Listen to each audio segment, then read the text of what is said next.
কিন্তু আপনি গরিব মানুষ, আপনার কাছে টোটাল 500 টাকা আছে, আপনি কি 5 লাখ টাকা দিতে পারবেন? ওর থেকে 50 টাকা দিলে মানুষের মনে হবে না লোকটার কিছু না থাকলে 500 টাকা থাকলে 50 টাকা দিয়েছে। আমার আল্লাহর কাছে কে কি বললো তা বলে নয়, আপনি যে মন থেকে যে 50টা টাকাও আল্লাহর রাস্তায় ব্যয় করবেন, আমার আল্লাহ জানেন আপনার অর্থের অভাব কতটা আছে, আল্লাহ জানেন আপনার আর্থিক অবস্থা কেমন, আল্লাহ জানেন আপনি হয়তো ঋণী হয়ে আছেন, কিন্তু দিনের জন্য যে আপনি 50টা টাকা ঋণী অবস্থায় দিয়েছেন, আমার আল্লাহ আপনার উপরে খুশি হয়ে যাবে। একজন মানুষ ঋণী মানুষ, সে ওই মানুষটা 50 টাকা দিয়ে আল্লাহ সন্তুষ্ট পাবে।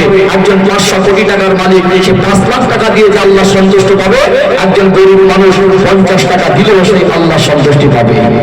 এই জন্য দান কোনোদিন ছোট হয় না। যে যেমন পারি যতটা পারি ইসলামের জন্য এককালীন আল্লাহ দিন প্রতিষ্ঠার সাহায্যে আমরা এককালীন কিছু একটা অংশ আমাদের কষ্ট মেহনতের টাকা আল্লাহর রাস্তায় ব্যয় করে যাব। কিয়ামত পর্যন্ত কবরে শুয়ে শুয়ে সাদকা জারিয়া নেকি পাবে। আজকে আব্বা চলে গেলেন, মা চলে গেলেন, তারা বেঁচে থাকলেন আমাদের কষ্ট দিতে না, তারা 24টা ঘন্টা আমাদের ভালো রাখার চেষ্টা করেছেন, আমরা ভালো থাকি সেই আশা আকাঙ্ক্ষায় দিন কাটিয়েছেন।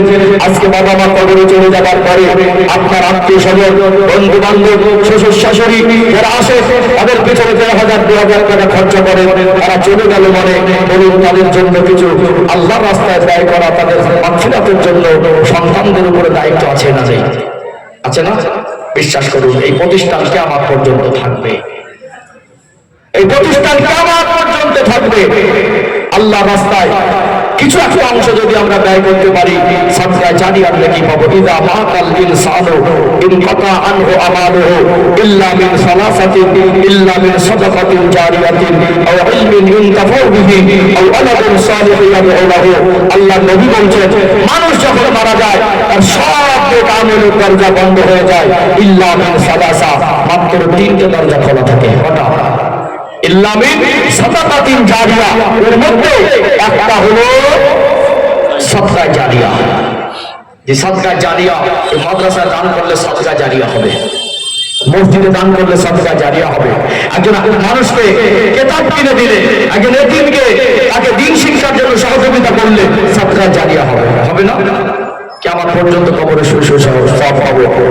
এবং এমন একটা ইলম আমি অর্জন করেছি যেটা মানুষের কাছে আমার ইলম বিতরণ করেছি, এই বিতরণ করা ইলম নিয়ে তিনি আরো 10 জনের কাছে বিতরণ করবেন।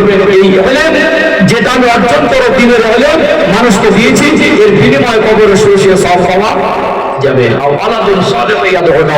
যদি কোনো নেক সন্তান রেখে যান কোনো মানুষ, আর সন্তান যদি কিছু বাবা মার জন্য মাগফিরাতের জন্য করে, সেটাও কবরে শুয়ে শুয়ে সব পাবে।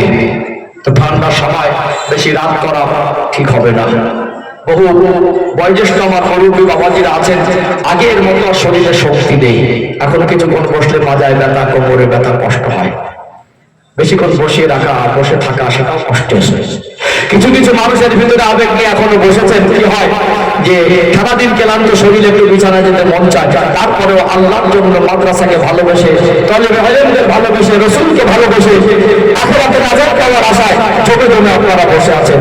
মানুষ তো কষ্টের শরীর। আবার এমনও বহু মানুষ আছেন কালকে সকালবেলা হয়তো কোনো প্রয়োজনে ছিল বেরিয়ে যেতে হবে, ফজরের নামাজ আছে, এই জন্য বেশি রাত করা উচিত হবে না। হযরত বলছিলেন যে 10:30টার পর একটু কালেকশন করে আমরা দোয়ার দিকে আগে যাবো ইনশাআল্লাহ।